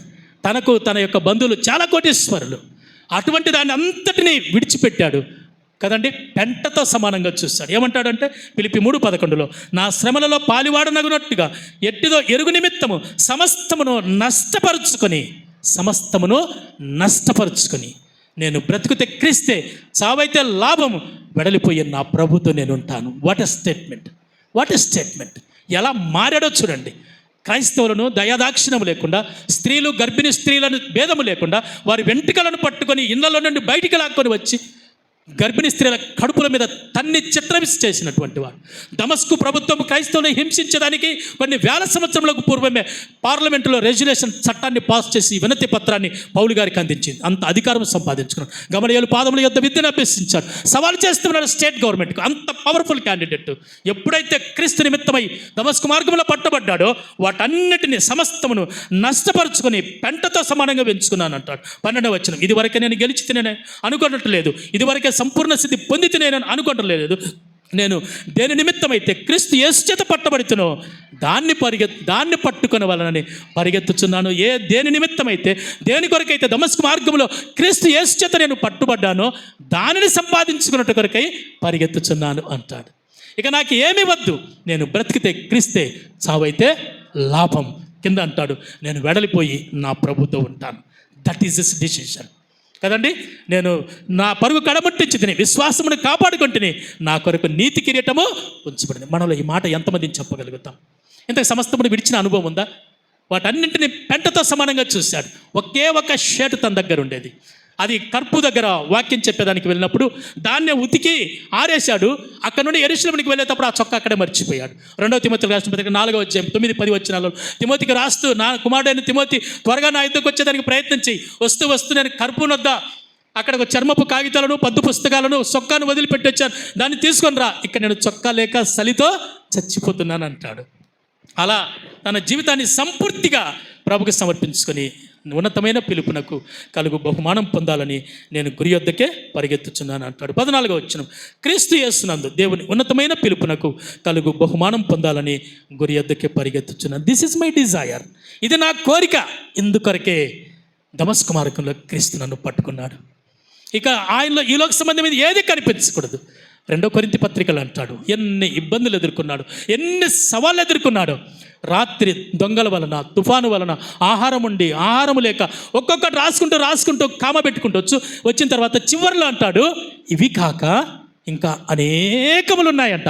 ఇక ఎన్ని శ్రమలు అనుభవించాడు క్రీస్తు కొరకు. ఎక్కడన్నా బ్యాక్డ్రాప్ వేశాడా? ఎక్కడన్నా వెనకంజ వేశాడా? ఎక్కడ వేయలేదండి. నేను బ్రతికితే క్రీస్తే, చావైతే లాభం, నేను వెళ్ళిపోయి నా ప్రభుతో ఉంటానంటాడు. ప్రాంతంలో మేము సేవకు వెళ్ళాం. ఒక చోటు నుండి మరొక చోటికి వెళ్ళాం. అక్కడ సారాయి తయారు చేసి తాగినటువంటి వారు చాలామంది ఉన్నారు. కొండ ఇలా ఉంటుందన్నమాట. అలాగే ఆ ఏటవాలుగా ఉండే కొండలోనే అక్కడ 1 గంట సేపు వాక్యం చెప్పాం. మరలా దిగొచ్చి పడవలు కూర్చున్నాం. 1 గంట ప్రయాణం అయ్యాక వర్షం ప్రారంభమైంది. భయంకరమైనటువంటి వర్షం. ఒక పెద్ద లోయ ఉంటుంది. పడవ ఒకవేళ కొట్టుకొని ఆ లోయల గుండా వెళ్ళిపోతే డ్యామ్ దగ్గర చేరుతుంది బాడీ. అటువంటి దగ్గరలోనే ఉన్నాం. వెంటనే ఆ తమ్ముడు లంగరు వేశాడు. చాలా లోతు లంగరు వేశారు. 2 వైపులా 2 లంగర్లు వేసి పడవను అలాగా కొట్టుకొని పోకుండా నీటిపైన అలా నిలబెట్టేశాడు. 9 గంటల నుండి 11:10 2 గంటల 15 నిమిషాలు 250 అడుగుల ఎత్తులో మాన్యువల్ బోట్లో ఆ రాత్రి అలా ఉండిపోయాం. టచ్ చేస్తే నీళ్ళని తెలుస్తాయి అంతే. అంత కటిక చీకటి అనమాట. ఎక్కడ కనిపించట్లేదు. మొబైల్స్ అన్నీ లైట్స్ కూడా తడిచిపోయినాయి, పనిచేయట్లేదు. ఆ తర్వాత 11:15 తర్వాత అంత శ్రమ పడ్డాం ఆ రాత్రి ఆ పడవలో. తర్వాత ఎలాగో అలా కష్టపడి తెల్లారుజాము 2 గంటలకు ఒడ్డు చేరుకున్నాం. ఒడ్డు చేరుకొని బట్టలన్నీ తీసి పిండేసి బయట ఆ చెట్టు కొమ్మలన్నీ తీసుకొచ్చి మెత్తగా పరుపులాగా చేసుకొని లుంగి పరుచుకొని దాని మీద పడుకుంటే 4:30-5 గంటల ప్రాంతంలో తెల్లవారి ముందు ఎందుకో గబక్కిన గుర్తొచ్చింది. లేచి చూస్తే నా చుట్టూ ఒక 15 నుండి 20 అడవి పందులు ఉన్నాయి. లేచి రాయి తీసుకుంటే అన్ని పరిగెత్తుకుని వెళ్ళిపోయాయి. పౌలు యొక్క ప్రయాణం అటువంటిదన్నమాట. ఎన్నోసార్లు తుఫానులో అలజడి వలన, దొంగల వలన సమస్యలు ఎదుర్కొన్నాడు. మేము కూడా ఆ రాత్రి ఆ సమస్య ఎదుర్కొన్నాం. ఎక్కడ జంతువులు గుర్తుపట్టి మేము దిగగానే పట్టేస్తాయేమోనన్న భయం ఒకవైపు తడిచిపోయాం. అయినా అడవి పందులు వచ్చి ఆ రాత్రి నా చుట్టుముట్టాయి. నా దగ్గర ప్రొజెక్టర్ ఉంది, నా యొక్క ల్యాప్టాప్ ఉంది, ట్యాబ్ ఉంది, అన్ని నా బట్టలు ఉన్నాయి, బ్యాగ్ ఉంది, చుట్టూ ఒక 20 దాకా ఉన్నాయన్నమాట పందులు. దేవుడికి కాపాడలేదా? నా ప్రియమైన దేవుని బిడ్డలారా, సమస్తమును లోక సంబంధమైనది ఏదైనా ఉంటే దాన్ని విడిచిపెడితే కనికరించబడతావు. దేవుడు దీవిస్తాడు, ఆశీర్వాదిస్తాడు కదండి. ఈ యాకోబు పేరు మార్పు చెందిన తగ్గట్టుగానే యాకోబు అన్న విషయములో అతడు చూపించాడు, నిజాయితీని చూపించాడు, యథార్థతను ఒప్పుకున్నాడు. దేవుడు ఆశీర్వదించినట్టుగా ఈరోజు ప్రపంచాన్ని శాసించగలిగిన ఒక మంచి కంట్రీగా నిలబడిపోయింది ఇశ్రాయేలుల దేశం. ఆ రాత్రి యబ్బోకు రేవులు దేవుని దూత మార్చిన ఆ పేరు కొన్ని వందల సంవత్సరముల తర్వాత ఈనాడు ప్రపంచాన్ని శాసించగలుగుతుంది. నా ప్రియమైన దేవుని బిడ్డలారా, మనల్ని బట్టి ప్రభు ఏమంటాడో తెలుసా? లోకమును తలకిందులు చేయవారు ఇక్కడికి కూడా వచ్చారా? Yes, God servant can change anything. దేవుని సేవకుడు తలంచుకుంటే ఏదైనా చేయగలడు. దేవుని సేవకుడికి బాధ కలిగి ఒకవేళ మోకరించి కన్నీటితో ప్రార్థన చేస్తే సేవకుడి యొక్క కన్నీటి బొట్టు భూమి మీద పడితే భూమికి భూకంపం వస్తుందంట. అంత పవర్ఫుల్ అండి గాడ్ సర్వెంట్ అంటే. ఎక్కడైనా పొరపాటు చేస్తున్నామేమో ఆలోచించేద్దాం. అందుకే హెబ్రీ పత్రిక ఎవరు రాశారో తెలియదు కానీ 13వ అధ్యాయం 16వ వచనంలో ఇలా అంటాడు: మీ పైన నాయకులుగా ఉన్నవారు లెక్క అప్పగించు వారి వలె మీ ఆత్మలను కాయుచున్నారు కనుక వారు దుఃఖముతో ఆ పని చేస్తే అది నిష్ప్రయోజనము, దుఃఖముతో కాక ఆనందముతో ఆ పని చేయనట్లు వారికి లోబడి ఉండండి. యాకోబు అదే చేశాడు, దావీదు అదే చేశాడు, పౌలు అదే చేశాడు. మనం ఎంతండి? ఏదైనా ఉందా? ఒప్పుకుంటే కనికరించబడతాం. దేవుడు దీవిస్తాడు, దేవుడు నిన్ను వాడుకుంటాడు. దేవునికి ఉపయోగపడు సాధనంగా దేవుడు నిన్ను వాడుకోవాలని కోరుకుంటూ ఉన్నాడు. ఈ ఉదయం మనము ఆరాధనలో పాలు పంపులు పొందకమునుపు, ఆ పరిశుద్ధమైనటువంటి ఆయన శరీరంలో రక్తములో పాలు పంపులు పొందకమునుపు వ్యక్తిగతంగా మనల్ని మనం పరీక్షించుకుందాం. మనలో దాచబడింది, నీలో దాచబడింది నీకే తెలుసు, నాలో దాచబడింది నాకే తెలుసు. దేవుని సన్నిధిలో దాచుకొనకుండా ఒప్పుకొని విడిచిపెట్టి కనికరించబడి ఈ పరిశుద్ధమైనటువంటి బిందులో పాలు పంపులు పొందుతాం. లేక ఎవరైనా చూస్తారనో, ఎవరైనా ఏదైనా అనుకుంటారనో, పొందకపోతే సేవకులు ఏదైనా అనుకుంటారేమన్నా ఆ తీర్మానంతో ఒకవేళ పాలు పంపులు పొందితే దానివల్ల మీకు ఏం ప్రయోజనం ఉండదు. బల్లను సమీపించక మునుపు, ఈ పరిశుద్ధపు విందులో పాలు పంపులు పొందక మునుపు ఒక్కసారి విన్న మాటలను నెమరు వేసుకుందాం, ఒప్పుకుందాం, విడిచిపెడదాం, కనికరించబడదాం, దీవించబడదాం కదండి. దేవుని పిల్లలుగా ముద్రించబడదాం, పరలోక సంబంధమైన వారసత్వాన్ని అనుభవిద్దాం. అలా ఉండినట్లు దేవాది దేవుడు సహాయం చేయను కాక. అవకాశం ఇచ్చిన దైవజనులకు నా ప్రత్యేకమైన, మీ పెద్దలకు కూడాను నా ప్రత్యేకమైన ధన్యవాదాలు, ప్రేమతో వందనాలు తెలియజేస్తూ ఉన్నాను.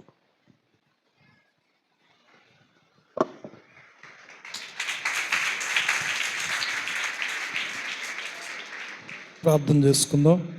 ప్రభు బల్ల కార్యక్రమం కొరకు మనం సిద్ధపడదాం. దేవుడు తన దాసుని ఇంతవరకు కూడా బలపరిచి మన ముందు యాకోబు జీవితాన్ని పెట్టారు, దావీదు జీవితాన్ని పెట్టారు, పౌలు గారి జీవితాన్ని పెట్టారు. చివరికి ఆయన్ను కూడా ప్రభు కృపచేత ఎలా నడిపిస్తున్నారో ఈ జీవితం అంతా మన ముందు ఉంచబడింది. మన జీవితాన్ని మనం పరిశీలన చేసుకుంటూ ప్రభు ఎదుట మనల్ని మనము తగ్గించుకుంటూ, ఆయన గొప్పవాడు, ప్రేమమయుడు, ఆయన కనికర సంపన్నుడు, ఆయన నిర్దోషి, ఆయన నిష్కల్మషుడు, ఆయన పాపులలో చేరక ప్రత్యేకంగా ఉన్నవాడు. విశ్వాసులు ఎవరు వెళ్ళొద్దు బయటికి. మీరు ఎవరు వెళ్ళినా కూడా దయచేసి ఈ సమయం చాలా విలువైందని గుర్తించండి. తగ్గించుకుందాం ప్రభు ఎదుట. ప్రభువా, నేను అపరాధినయ్యా, నేను దోషినయ్యా, దయచేసి నన్ను క్షమించునైనా. యాకోబు దేవుని కలుసుకోగలిగాడు. ఈ మధ్యాహ్నకాల సమయంలో దేవుని మనం కూడా కలుసుకోగలుగుతున్నాం. కానీ ఆయనను యథార్థంగా సమీపిద్దాం. మనం ఏదో గొప్పవారు అనుకుంటూ, మనం ఏదో మనకు అన్నీ తెలుసు అనుకుంటూ, నేనంతా పెర్ఫెక్ట్ పరిపూర్ణుని అనుకుంటూ ఈ రోజున మనం దేవుని ముందు నిలబడొద్దు సుమా. ప్రభువా, నా దోషములు క్షమించండి, నా అపరాధములు క్షమించండి, నా జీవితాన్ని నీ ముందు ప్రభువా అయ్యా చూసుకుంటే చాలా ప్రభువా నేను ఒక మోసగాడిగా కనబడుతున్నానయ్యా. దేవా, నేను ఒక వేషధారిగా కనబడుతున్నానయ్యా, నేను ఒక కపటమైన వ్యక్తిగా కనబడుతున్నానయ్యా. ఎవరో నన్ను వేలుపెట్టి చూపట్లేదు, కానీ నీ వాక్యమే నన్ను హెచ్చరిక చేస్తుందయ్యా. దయచేసి నన్ను క్షమించు నాయనా అని నీకోసం నా కోసం నిర్దోషి అయిన ప్రభు దోషిగా నిలబడ్డాడు. నీకోసం నా కోసం బలవంతుడైన ప్రభు బలహీనుడిగా నిలబడ్డాడు. నీకోసం నా కోసం ప్రియులారా జయమే తప్ప ఓటమి లేనటువంటి ప్రభు ఓడిపోయిన వాడుగా నిలబడాల్సి వచ్చింది. ప్రభువును మనం ఓడిపోయిన వాడుగా నిలబెట్టాం. ప్రభువును మనం బలహీనుడిగా నిలబెట్టాం. ప్రభువును ఒక నిస్సహాయుడిగా నిలబెట్టాం. ఆకాశ మహాకాశాలు పట్టజాలన్నటువంటి గొప్ప దేవుడు తన మహిమనంతా ఏమాత్రం చూపకుండా, ఒక్కసారి నోరు తెరిచి ఆయన మాట్లాడకుండా మౌనమైపోయాడు. ఒకసారి మనం ఆలోచన చేసుకుందాం. ప్రభువా, నేనే పాటివాడునయ్యా, 21 రోజులు గడిపాము అని మనం ఏమాత్రం అతిశయించొద్దు. ఈరోజు మరీ విశేషంగా ప్రభు మనతో మాట్లాడటానికి దూరము నుండి తన సేవకుని మన మధ్యలోకి నడిపించారు.